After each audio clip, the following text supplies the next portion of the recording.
మిత్రులారా, ఈరోజు వరంగల్ పార్లమెంటు నియోజకవర్గ ఎన్నికలలో శ్రీమతి సోనియా గాంధీ, శ్రీ మల్లికార్జున్ ఖర్గే గారు కాంగ్రెస్ పార్టీ అభ్యర్థిగా డాక్టర్ కావ్యను కడియం శ్రీహరి గారు మీకందరికీ బాగా తెలుసు. తెలంగాణ రాష్ట్ర రాజకీయాలలో తనదైన చెరగని ముద్ర వేసి ఈ ప్రాంత సమస్యల మీద తెలంగాణ ఉద్యమంలో ఈ ప్రాంత అభివృద్ధిలో అత్యంత క్రియాశీలక పాత్ర పోషించిన శ్రీహరి గారి కూతురు మా సోదరిమణి డాక్టర్ కడియం కావ్యని ఈరోజు కాంగ్రెస్ పార్టీ అభ్యర్థిగా ఈ ఎన్నికల బరిలో దించడం జరిగింది. ఈ సమావేశం నా సహచర మంత్రివర్యులు దుద్దిల్ల శ్రీధర్ బాబు గారు, రేవూరి ప్రకాష్ రెడ్డి గారి ఆధ్వర్యంలో గండ్ర సత్యనారాయణరావు గారు, నాగరాజ్ గారు, మా అక్క మంత్రివర్యులు కొండా సురేఖ గారు, అదేవిధంగా మంత్రివర్యులు సీతక్క గారు, అదేవిధంగా నాయని రాజేందర్ రెడ్డి గారు, ఇతర శాసనసభ్యులు, సిపిఐ నాయకులు చాడా వెంకటరెడ్డి గారు, అదేవిధంగా సిపిఎం నాయకులు, తెలంగాణ జనసమితి నాయకులు, మా మంత్రులు, మా శాసనసభ్యులు, వరంగల్ మేయర్ గారు, జిల్లా పార్టీ అధ్యక్షులు, మండల పార్టీ అధ్యక్షులు, గ్రామ శాఖ అధ్యక్షులు, ప్రాణ సమానులైన కాంగ్రెస్ పార్టీ కుటుంబ సభ్యులు ఈరోజు వేలాదిగా తరలి వచ్చి కాంగ్రెస్ పార్టీని కడియం కావ్యను గెలిపించడానికి, ఆశీర్వదించడానికి వచ్చినందుకు మీకందరికీ మనస్ఫూర్తిగా ధన్యవాదాలు. మిత్రులారా, మీరొక్కసారి ఆలోచన చేయండి. ఈ వరంగల్ జిల్లా అంటే ఈ ప్రాంతం పివి నరసింహారావు గారు, ప్రొఫెసర్ జయశంకర్ గారు, సర్దారు సర్వాయి పాపన్న గౌడ్ గారు, సాకలి ఐలమ్మ గారు, కాళోజీ గారు, ఇలాంటి అధిరథ మహారథులు, దొడ్డి కుమరయ్య లాంటి పోరాట యోధులు, అదేవిధంగా శ్రీపాదరావు గారు ఈ ప్రాంతం నుంచి ప్రాతినిధ్యం వహించి ఈ ప్రాంతానికి వన్నె తీసుకొచ్చిన గొప్ప నాయకులు ఈ ప్రాంతంలో ఉన్నారు. జయశంకర్ గారి ఊరు ఈ పరకాల శాసనసభ నియోజకవర్గంలోనే ఉంది.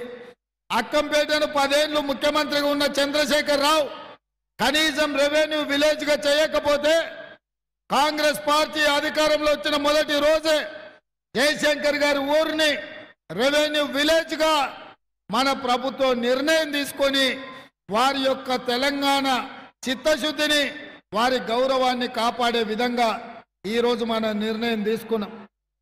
నేను మా కాంగ్రెస్ పార్టీ కార్యకర్తలకు గుర్తు చేయదలుచుకున్నా, 10 సంవత్సరాలు చంద్రశేఖర్ రావు గారు పెట్టిన అక్రమ కేసులు, జైళ్లను ఎదుర్కొని మా కార్యకర్తలు రక్తాన్ని చెమటగా మార్చి భుజాలు కాయలు కాసేలా 3 రంగుల జెండాను మోసి మొన్న జరిగిన ఎన్నికలలో డిసెంబర్ నాడు చంద్రశేఖర్ రావును బండకేసి కొట్టి 100 మీటర్ల గోతి తీసి పాతి పెట్టి ఈ తెలంగాణ గడ్డ మీద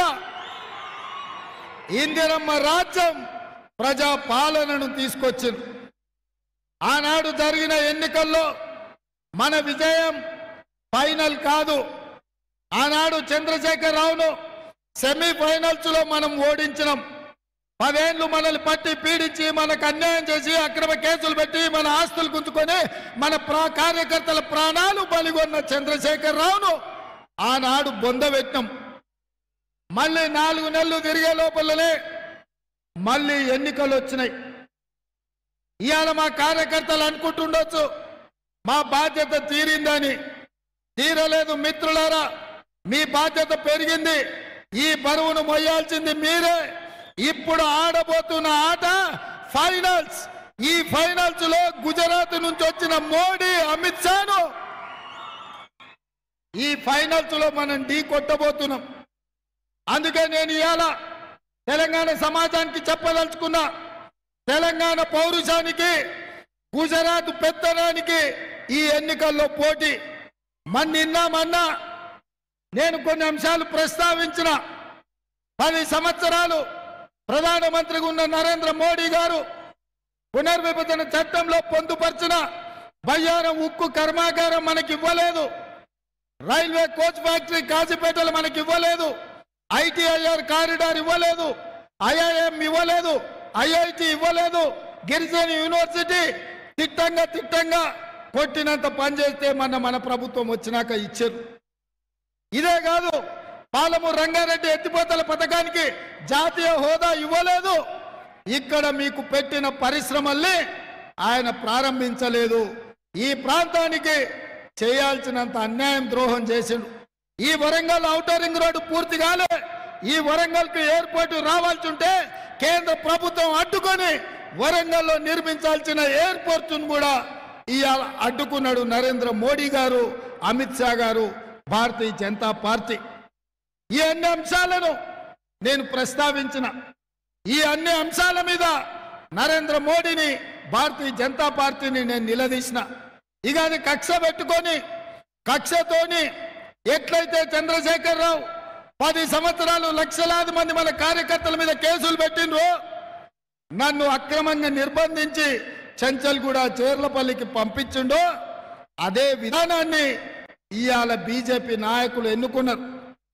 నిన్న మొన్న నేను మాట్లాడిన Bharatiya Janata party is bar 400 పార్ అంటుండ్రు, అంటే 400 సీట్లు కావాలని.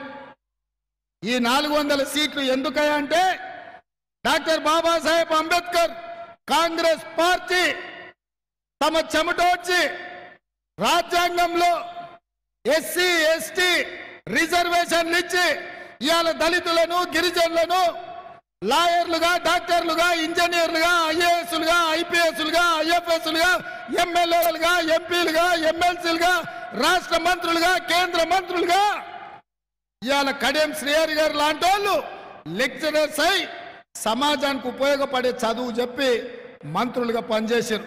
మా అక్క సీతక్క ఆదివాసీ బిడ్డ, అడవుల్లో నుంచి వచ్చిన బిడ్డ, ఈ రోజు గిరిజన రిజర్వేషన్లు ఉన్నాయి కాబట్టి కాంగ్రెస్ పార్టీ రిజర్వేషన్లు ఇచ్చింది కాబట్టి అక్క ఇవాళ మంత్రి అయింది.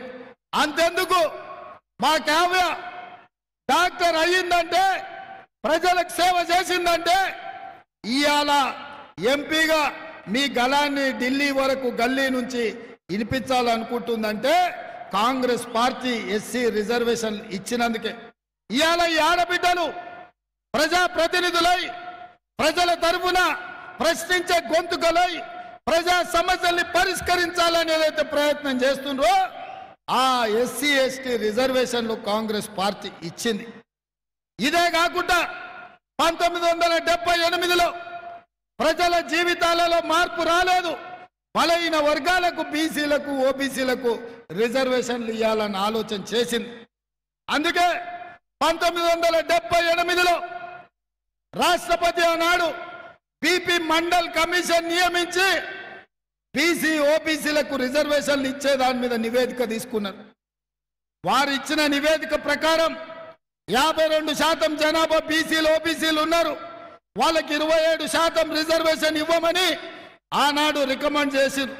1990లో ఆ రికమెండేషన్ అమలు చేసి బీసీలకు రిజర్వేషన్లు ఇస్తే బీజేపీ, ఆర్ఎస్ఎస్ కు సంబంధించిన నాయకులందరూ బయటికి వెళ్ళి మండల్ కమిషన్ కు వ్యతిరేకంగా కమండల్ నినాదంతో ఆనాడు అద్వానీ గారు రథయాత్ర చేపట్టి మండల్ కమిషన్ ను వ్యతిరేకించిండ్రు, రిజర్వేషన్ వ్యతిరేక పోరాటాలను నిర్మించిండ్రు. ఆ కేసు సుప్రీంకోర్టుకి వెళ్తే సుప్రీంకోర్టు రిజర్వేషన్లను సమర్థించుకుంటూ ఒకవేళ 50% కంటే మీరు ఎక్కువ రిజర్వేషన్లు ఇవ్వాలి అని అంటే బీసీల జనాభా లెక్క కట్టాలి, లెక్క కట్టినాకనే ఇవాళ రిజర్వేషన్లు ఇవ్వాలి అని చెప్పారు. అందుకే రాహుల్ గాంధీ గారు భారత్ జోడో యాత్ర సందర్భంగా కన్యాకుమారి నుంచి కశ్మీర్ వరకు 150 రోజులు 4000 కిలోమీటర్లు తండాలలో, గూడాలలో, పల్లెల్లో తిరుగుకుంటూ ప్రతి పేదవాడిని కలుసుకుంటూ వాళ్ళ అభిప్రాయం మేరకు బీసీ జనాభాను లెక్కించే ఆదేశాలు ఇచ్చిండు. నేను ముఖ్యమంత్రి అయిన వెంబడే మా సహచర మంత్రి పొన్నం ప్రభాకర్ గారికి ఆదేశాలు ఇచ్చి నిధులు కేటాయించి బీసీ జనాభా లెక్క కట్టండి. బీసీ జనాభా ప్రాతిపదికన నిధులు ఇవ్వాలి, రిజర్వేషన్లు పెంచాలి అని నిర్ణయం తీసుకున్నాం.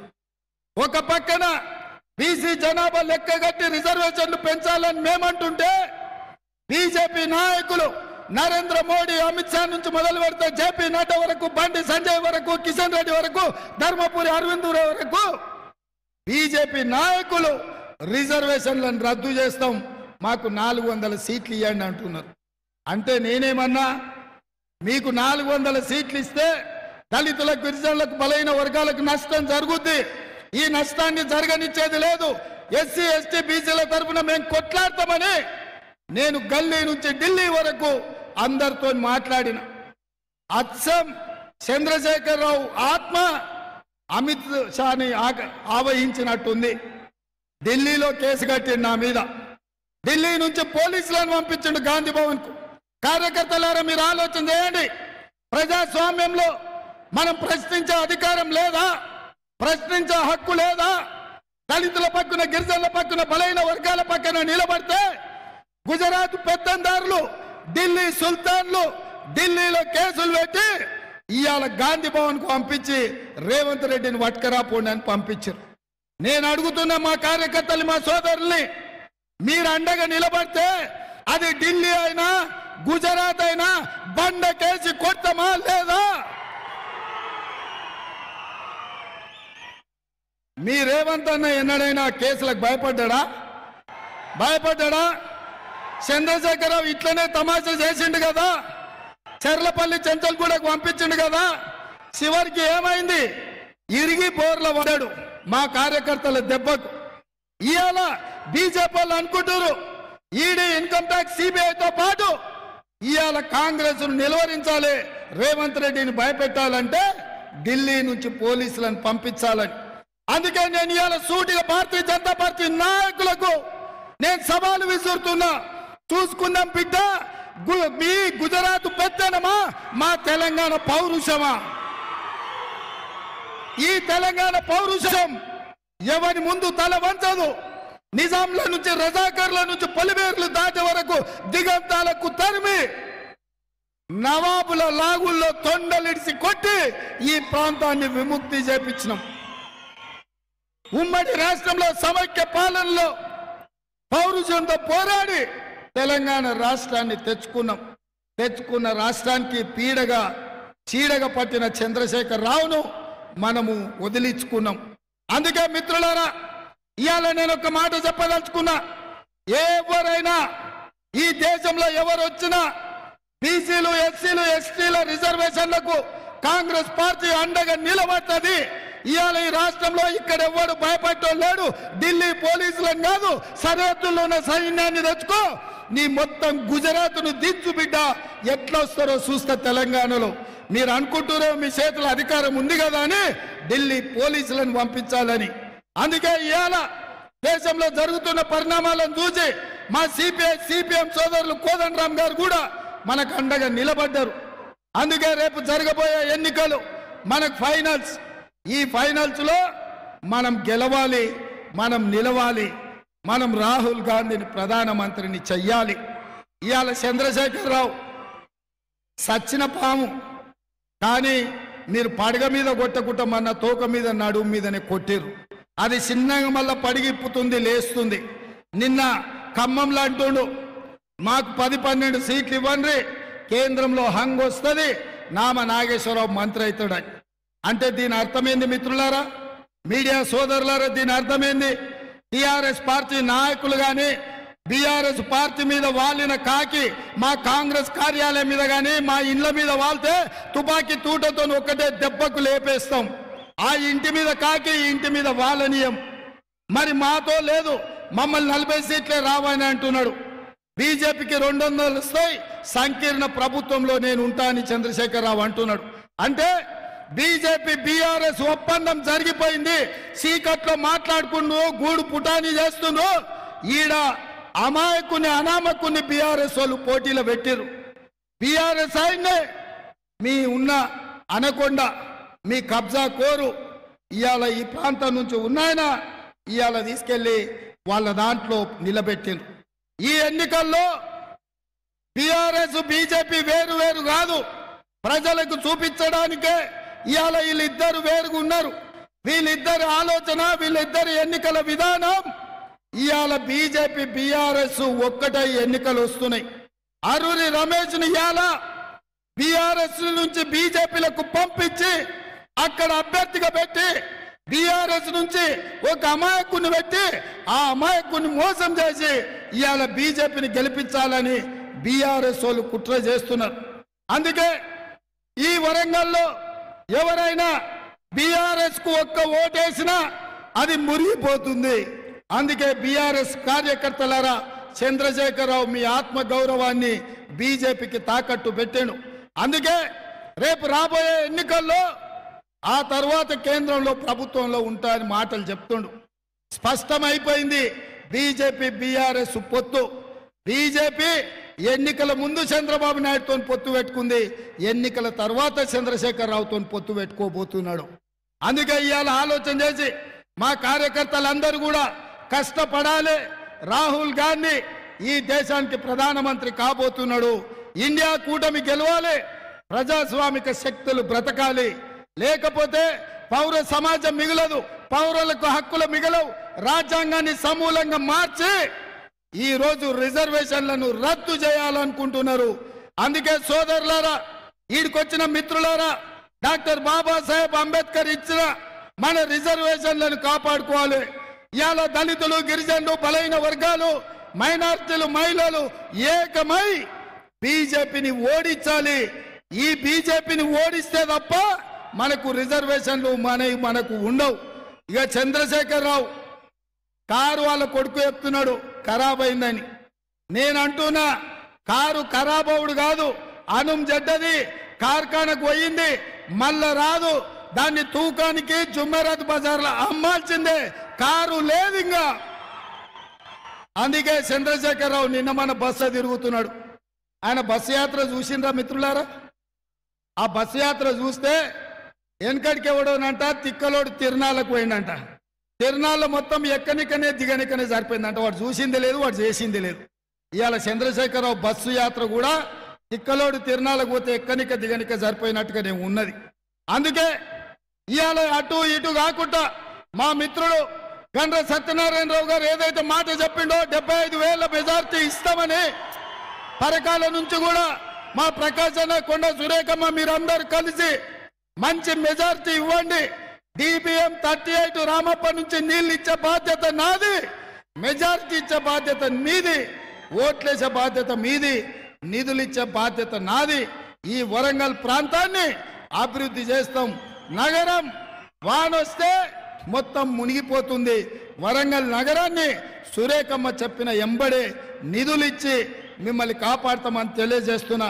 మిత్రులారా, మీరందరూ మా కావ్యను 2 లక్షల పైచలకు మెజార్టీతో గెలిపించాలి.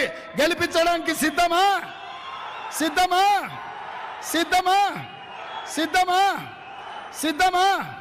2 లక్షల పైన మెజార్టీ రావాలి. సిద్ధమా? సిద్ధమా? సిద్ధమన్న వాళ్ళందరూ చేయి పైకెత్తుంది. జై కాంగ్రెస్, జై జై కాంగ్రెస్. హస్తం గుర్తుకే, హస్తం గుర్తుకే. ధన్యవాదాలు సోదరులారా.